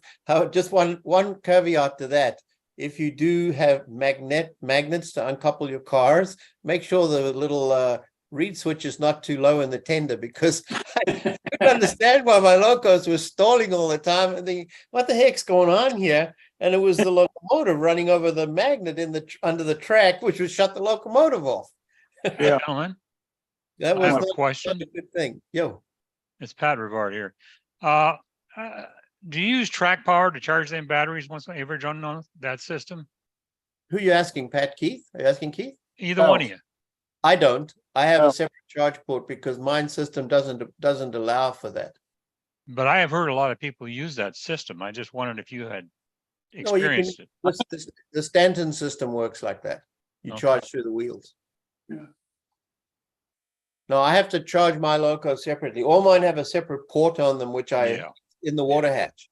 I Yep. flip the water hatch up and I stick the plug in. Keith, are you 2.4? Yes, Okay. 2.4 gigs. Stanton is not 2.4, it's at 9 something, 86 Right. or something. Right. My- My system has 16 individual frequencies that I can set as well. I mean, as I said, we're talking about a different price point here for what I'm using. I went overboard when I bought it because, I mean, you know, I've been in this hobby all my life, and I thought, you know, I'm 74 years old now, and it's time to have something that will last me until I go to the big model railroad in the sky. Well, I just, it's a great way to control your locomotive. I try to tell people that, hey, all of a sudden you have to give a little more power to go up the hill. And Yeah. once you reach that crest, you have to back off, Right. just like the real engineer would have to do. Sure. It's the most prototypical operation you can get. Well, in my case, of course, I'm using Tsunami, so I've got the digital system with a dynamic control. So it's like cruise control, right? But Yeah. I've actually backed that off. I've set the parameters of the DCC decoder so that it's very sensitive to the load. So my Yeah. engine's up hard. I have a small grade on my layout. My layout's in a 42 by 12-foot room. Anyway, if anybody wants to look at my layout, you can go on YouTube and look at it. I've got a whole lot of videos of it. You can see all my locos are battery powered. You can see them running around the layout. Okay. Yeah. Anyway, I'm I don't know. I feel like I'm blowing my trumpet here. So you guys, I'm sorry. I knew you were into battery, and I actually looked for you last week to get your input, but I'm trying to, again, show Mhm. people what we can do with basic charge. If you Okay. like it, if you don't, you've only spent a minimal amount of money Great. Yeah. and a minimal amount of time, I agree. Yeah. Yeah. two wires to the motor, 2 wires to the battery, and you're moving. That's right. Yeah. Oh, Mine again, as I say, there's 2 wires coming out of the radio receiver board, which is called they call it a converter, CONVOTRR or something. Anyway, RTR, CONVOTR. But it's a play on words, converter, ready to run. So, but again, as I say, you're looking at spending quite a lot of money on the system I have. Yeah. Going back to Jim's point about running streetcars, I think the system that you're talking about is great because basically streetcars don't need a whole lot of sound. They're pretty quiet. And, you don't need diesel sounds or steam locomotive sounds. So a simple system with a silent decoder would be ideal. Mhm. Yeah. Yeah. And see that, and that's why I never went to DCC, because I've got sound on my layout, but Okay. my sound is sound pieces in my cities or along the track. And I've got switches so that when one of the trolleys goes by, the cows will move or whatever the sounds are. Yeah. So I've never really thought about putting sounds in the trolley because a bell here and there or the Bell in the compressor and the winding motor. it just didn't make sense to me. So from my standpoint, and I don't know about a switching layout and so forth. The people that contacted me, what started all this is they are so confused about what battery do I have to use. They don't understand the battery size that they need for whatever their operation is. Yeah. And what I'm hoping Steve is going to be able to do is maybe start with something simple. This is an HO switch engine that weighs this much and is going to pull maybe 2 cars, and that's the weight that we're talking about. And this $25 or $15, this doesn't have any sound. You won't get all the bells and whistles, but it will move your diesel and these 2 cars from point A to point B on a battery power. And this is how the battery power works. And this is what you got to be careful of.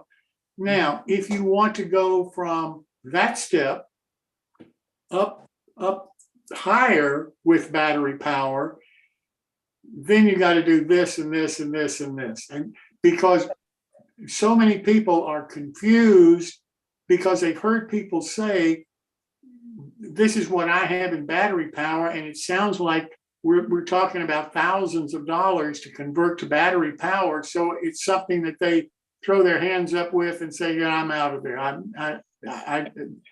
They just stop listening. And that's what we're trying to get away from. Oh, totally. I agree with you. One of the things I will tell you, I've got 9 locomotives on my layout. 2 of them are galloping geese and the rest are steamers. And I've got a fair amount of money invested in it, but I went piecemeal, bit by bit, 1 locomotive at a time. or 2 locomotives at a time. I didn't go out and buy enough to do 9 locomotives at $300 a pop. You know what I mean?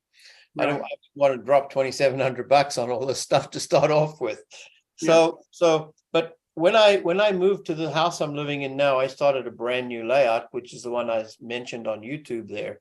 And I didn't want to crawl around under the layout and do track wiring. And most of all, I did not want to deal with dead shorts. I didn't want to deal with polarity of frogs. I didn't want to deal with turnouts.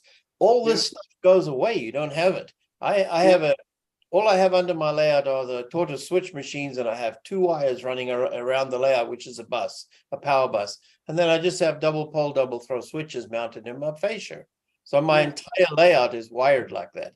But you never have to clean the track. My turntables they turn electrically, but there's no wiring to them. And I've actually got a locomotive that I've built from a kit called a Geare, which is That's beautiful. and in fact, I think I put that on. I'm not sure. It might be on YouTube. But anyway, the point I wanted to make here is I converted that from ON. It was originally a British 14 millimeter gauge kit. I converted it to ON3. I bought fine scale wheels, but I soldered the wheels onto the axles, so it's a dead short. If you put that on a regular layout, it would short the layout out. I'm going to bring that to the convention next year, Steve, in Pittsburgh. I want to see that. That thing's beautiful. I've seen it run on track. And of course, Garrett. I grew up in South Africa, so I grew up around those Garretts. But anyway, look, I'm segueing away from your point here. Steve, you talk, I'll shut up, okay?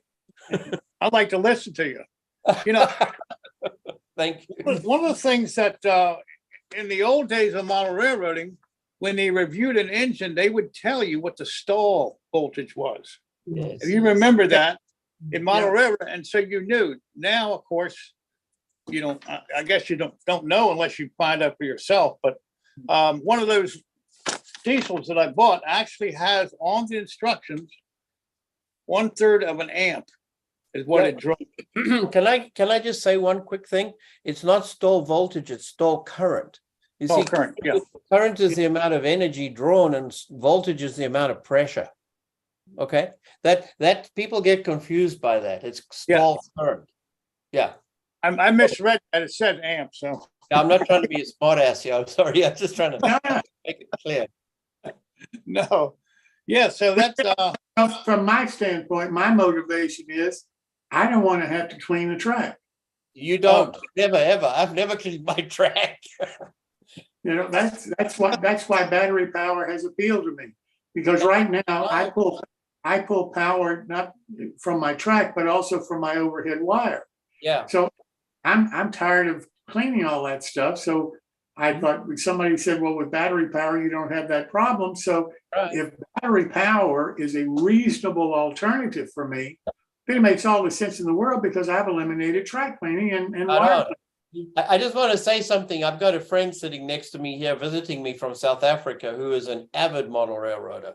And he and I, his name's John Everett. Tomorrow we are going to visit a trolley layout in Canada that the fellow that built it, it's an O-scale trolley layout. And it's a pretty large layout. Anyway, he is having endless problems with dirty pole, dirty track. And I said to him, you know what? I can fix all this for you. And Steve, I'm going to tell him all about what you have just said here, because this is the way he needs to go. At least try one. Yeah. I mean, right now they're $26. I don't know if they charge postage to Canada. Right. But on eBay, and you know, hey. I offered to put a silent decoder in one of his locomotives and a battery system, but I didn't want him to have to go out and buy throttles and all that kind of stuff. So I think what you're showing here is his solution. His name's Tom. I think it's Tom's solution, definitely. Well, you know. Does Tom run DC or DCC? DCC. DC. He's got an NCE system. Okay. And he's picking up power off the overhead and off the track. And it's either on or off. Like the trolleys are going around the layout at 100 miles an hour because he can't keep the track clean. You know, and it's horrible. I've tried to be nice to him, but also had to be blunt with him. I said, come on, let's get the batteries in here and get this lot running. So your Yeah. solution, Steve, is the way I think he should go. Well, you need to also remember, not you, but people who are interested in this, and you have to disengage the track pickups. Oh, On the yeah, wheel. absolutely. Sure. Yeah. Can't have that. No. No more. It's done. Your Yeah. power is to the motor. You are controlling the motor. That's right. Controlling anything off You the rail. isolate the motor completely. Yeah. Sure. But that's the same with my system. Anyway, Yeah. I've talked enough, guys. Sorry. Well, thank you for your input, Keith. You're most welcome, Steve. Anytime, man, anytime. Oh, my pleasure. Well, listen, I think, Steve, we'll look forward to next week and continuing this discussion. One more thing. All right. I will be doing a 0-30 mogul with Loco-Fi. And I'll be reviewing that, and so you'll see if it works, and I'll tell you what I think of the system, and I'll show you run it. We'll run it, and we'll be able to hear the sound. So we'll get a good idea for the product. I will say one thing. The person who's going to give the talk next week is the creator of it, and he is very knowledgeable and will answer any question either by mail or by phone almost immediately. So they're very customer service oriented. That's it. Can I say one last thing here? I noticed a question from Rich Randall to everyone about balanced charging. Can it charge multiple batteries? My system uses 3 batteries connected into one system because my batteries are 11.1 volts. Right. So what I do is I charge the whole battery pack at once. So yes, it can charge more than one battery, but you can also use it as a balanced charger. There's a setup for that. So I hope that answers your question, Rich. Keith, because your battery is actually a single cell that you lashed together to make the 11.1. You don't have to balance it, but it does show when you balance it's 3 cells, doesn't it? Correct. Yes. Yeah. I charge my system. The charger is smart enough to know, and if you reverse the charge plug on the battery, like if you plug the plug into the battery backwards, it just tells you, it beeps like crazy. Yeah. But the other thing is, if you connect the battery to the radio receiver backwards in my system, you're $150 down the drain instantly. It's instant poof. But it doesn't even smoke. That's the thing. No smoke. It doesn't even give you a chance to let the magic smoke out. It's instant poof. Let me ask you guys one other question. All right. I have handheld controllers that I make. They have a rheostat in them and a diode, because each one of my trolleys are controlled through a diode. So if I get this car kit and I use that battery, all I've got to do is disconnect the wire to my trolley pole, because I pull power there, and disconnect the wire that goes to the track, and attach the 2 wires to the car battery, and I can still use my same handheld controller and everything else, and I'm on back power. Is that right? No. I don't believe so. No. Watch next week, and we'll show you. Bob Gelmacher is going to show you one of these, how to do it. Okay. Now you've already got a box. You've got a rheostat, and you probably have a directional switch, right? Yeah. Make it go forward, back. Yeah, I've got forward and reverse. You've got the components. Now you're going to have to put a light that flickers to show when you're bound to that particular receiver. Once that circuit is complete, you'll get a solid light. So in other words, if I show you this, You see how that is flashing? Can you see that? Yeah. Okay, now. If I, Oh, you froze up, Steve. Not good. Hello?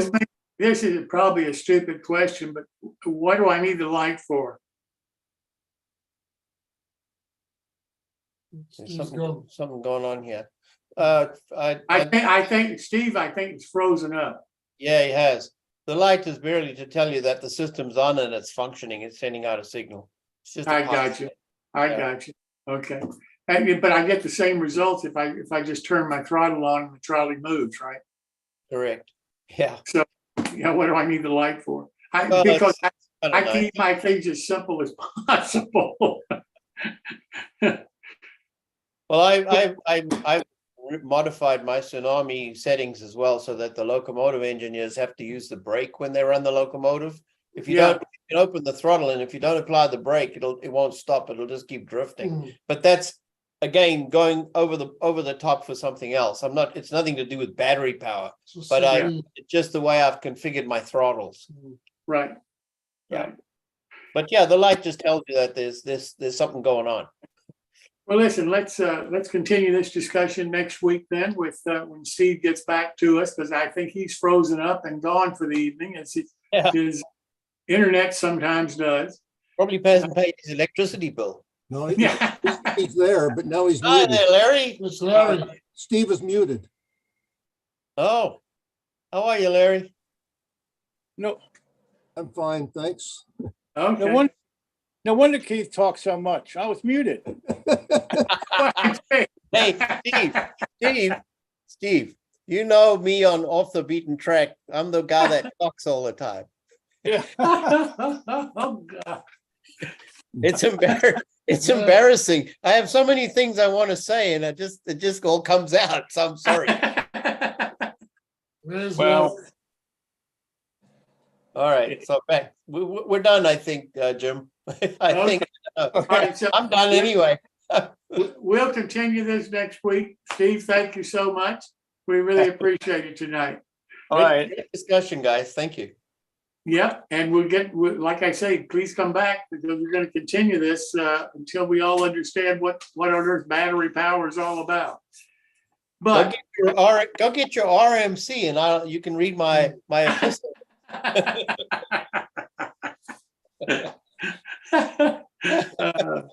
right, guys. Thank you. So before we go, two things.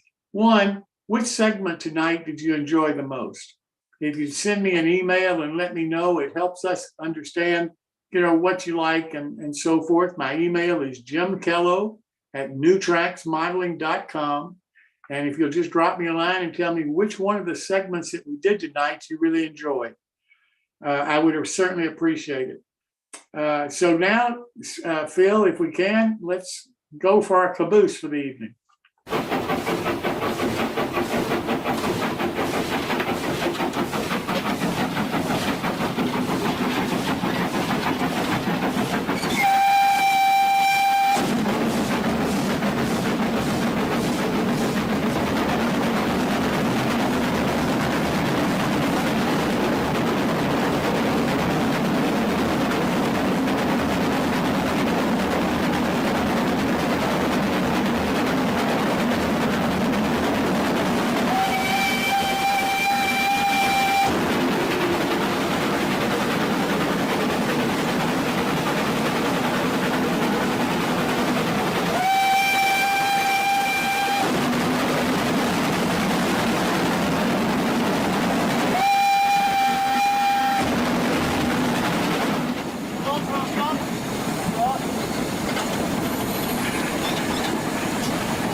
Thank you, everyone, for being here with us this evening. We really do appreciate it. Hope you've enjoyed the show. Most importantly, we hope you learned something. That's what